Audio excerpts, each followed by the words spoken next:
Before tanks, before drones, even before gunpowder, the terror in the battlefield could come over four legs. Between shouts, spears, and swords, a swift shadow crossed the Roman warfields. Muscular, agile, obedient but fierce. It was not a man. No, it was a horse. No, it was the Canis Pugnax, the Roman fighting dog, bred by the Romans to protect, hunt, fight, and kill. The dog Pugnax was not a pet. It was a living weapon. Today, few know its name. It was forgotten by history books, but never by the legionaries who entrusted their lives to it.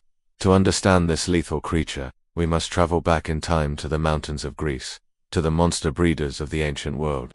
Canis Pugnax in Latin literally means fighting dog, but the animal behind that name wasn't born by chance.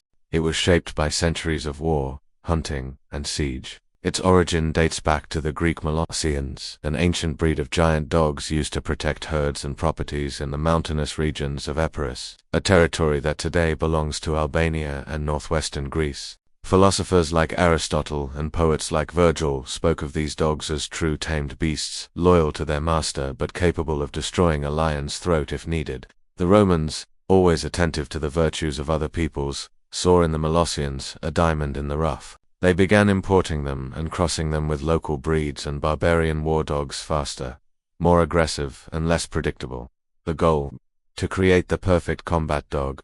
Agile, strong, obedient.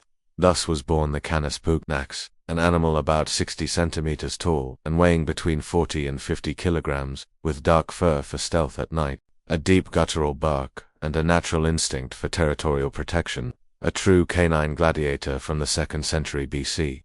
Rome's public shows evolved from simple duels to real operas of violence, and dogs, especially the Canis Pugnax, became part of that macabre spectacle, trained to attack with precision, ignore pain, and react to the smell of blood. These dogs were not pets, but beasts of execution. They were unleashed to chase criminals, fight unarmed prisoners, or even battle exotic beast lions, boars, and more.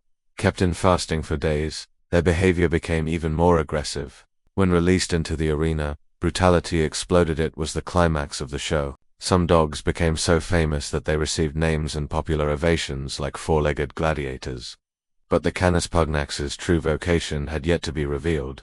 With the expansion of the empire, Rome waged war across the known world. They faced enemies with dogs of war of their own used by Germanic Celts and Britons, dogs that attacked ferociously and protected their masters with tooth and claw. Rome got the message. They decided to perfect their own monsters by further crossing the Canis Pugnax with barbarian breeds to enhance aggression and speed. But the Roman genius wasn't just in breeding, it was in discipline. Unlike tribal war dogs, which attacked anything, the Roman Canis Pugnax was trained like a soldier, to attack only on command, to recognize allies, to hold position even under pressure, and to die beside its master if necessary. These dogs marched in formation with armed men, not as animals, but as part of the most lethal military machine of the ancient world. They underwent rigorous training to transform instinct into discipline, identifying the scent of allies, ignoring provocations and fear, and obeying only specific orders. They traveled up to 35 kilometers per day, often carrying small backpacks with food, messages, or supplies. They guarded camps at night, alerted about enemy presence, and performed vital roles defending perimeters, guarding prisoners, protecting stockpiles. In high-conflict regions like Germania or Dacia, their presence drastically increased troop safety.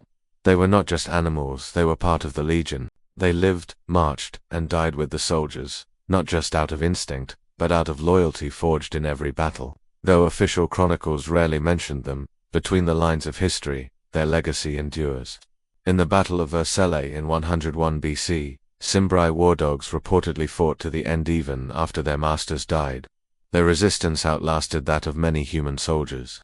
During Julius Caesar's campaigns in Gaul and Britannia, Roman records mention guard dogs among the enemy. Rome responded by adopting, training, and deploying their own. The Canis Pugnax began to accompany detachments, especially in hostile regions.